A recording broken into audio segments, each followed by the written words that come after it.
భుజబలంబున పెద్ద పుల్ల దంపగవచ్చు, పాము కంఠము చేతబట్టవచ్చు, బ్రహ్మరాక్షస కోట్ల పారద్రోలగవచ్చు, మనుదుల రోగముల్ మాన్పవచ్చు, జిహ్వకిష్టముగా నిచ్చేదు మృంగగవచ్చు, పదును ఖడ్గము చేత నదుమవచ్చు, కష్టముందుచు ముండ్ల కంపలో దురవచ్చు, చుట్టుబోతులను ఒళ్ళు కట్టవచ్చు, పుడమిలో దుష్టజనులకు జ్ఞానబోధ తెలిపి సజ్జనుల జయలేనంత చతురుడైన భూషణ వికాస శ్రీ ధర్మపుర నివాస దుష్ట సంహార నరసింహదులిత దూర.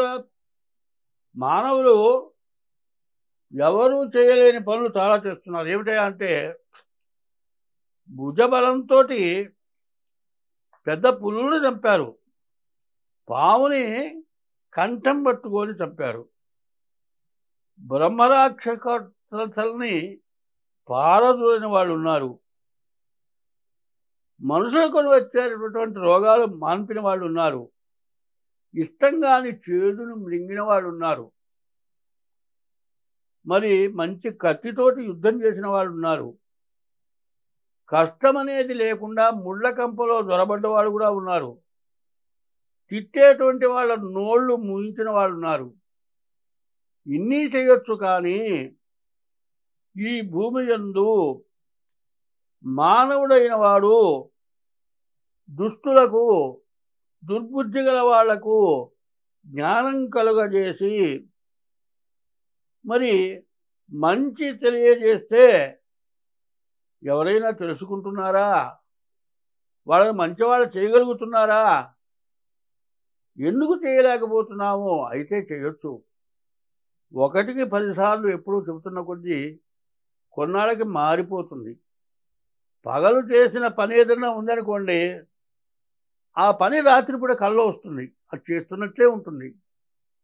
మరి ఇట్లాంటి పనులు చేస్తాం. అట్లాగే రోజు భగవంతుణ్ణి ఇష్టం ఉండని, ఇష్టం లేకపోని నేను చెప్పేటువంటి వాటిని ఎప్పుడు ధ్యానం చేస్తూ ఎప్పుడు తలుస్తూ ఉంటే చాలా విశేషమైన మంచి ఫలితం కలుగుతుంది. ఇది నిత్య సాధన. పుట్టిన పిల్లవాడు తల్లి పాలిస్తేనే తాగాడు, పుట్టిన పిల్లవాడు తల్లి అన్నం పెడితేనే తిన్నాడు, పుట్టిన పిల్లవాడు అన్ని పనులు ముందు చేసుకోలే, ముందు బోర్లబడ్డాడు, జరిగాడు, నడిచాడు. అట్లా ఎట్లా నేర్చుకున్నారో ఇప్పుడు కూడా మనం ఏం చేయాలి? ప్రతినిత్యం దైవాన్ని పూజించడం, దైవాన్ని ధ్యానించడం, మంచివాళ్ళు చెప్పింది వినటం, మంచి పనులు నేర్చుకోవడం రోజు చేస్తూ ఉంటే చివరికాలమందున ఏం చెప్పారు? అంత్యకాలమునందు ఆయాసమున నిన్ను తలచును తలపను తలచునిపుడే.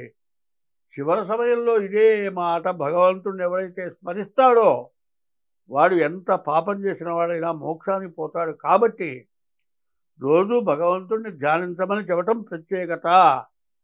ఈరోజు 2024 ఏప్రిల్ నెల 27వ తారీఖు శనివారం తదియ ఉదయం 6:40 వరకు తదియ, జ్యేష్ఠా నక్షత్రం రాత్రి 2:47 వరకు ఉండి వర్జం ఉదయం 7:59 నుండి 9:37 వరకు ఉంది.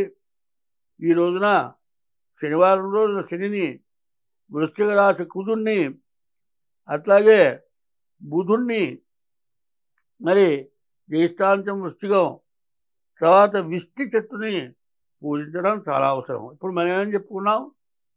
2024 ఏప్రిల్ నెల శనివారం చైత్ర బహుళ తదియ ఉదయం 6:41 నుండి వరకు, జ్యేష్ఠా నక్షత్రం రాత్రి 6:47 వరకు ఉంది. ఇది ఇంగ్లీషు లెక్కలో చెప్పుకున్నాం. మళ్ళీ ఇప్పుడు తెలుగు లెక్కలో చెప్పుకున్నాం. మనమంతా కూడా ఇప్పుడు యుగాది అనే దానికి అర్థం ఏంటంటే యుగం అంటూ ప్రారంభమైంది. మా జనం అంటూ జీవరాశులన్నీ పుట్టినరోజు యుగాది. అటువంటి యుగాదిని మనం అలవాటు చేసుకోవాలి. ఈ యుగాది 2024వ సంవత్సరం కాక క్రోధినామ సంవత్సరం చైత్ర బహుళ తదియ శనివారం ఉదయం 6:41 నుంచి 6:41 వరకు, జ్యేష్ఠ నక్షత్రం రాత్రి 2:44 వరకు, వర్జం ఉదయం 7:59 నుండి 9:37 వరకు. ఈ రోజున మరి తదియ, ఈ రోజున శనివారం మరి శనీశ్వరుని పూజించాలి. తర్వాత వృశ్చిక రాశి కుజుని పూజించాలి, బుధుడిని శని కూడా పూజించాలి. అన్నిటినీ మించి మీ ఇష్టదైవాన్ని పూజించాలి. ఇది చాలా విశేషం. స్వస్తి.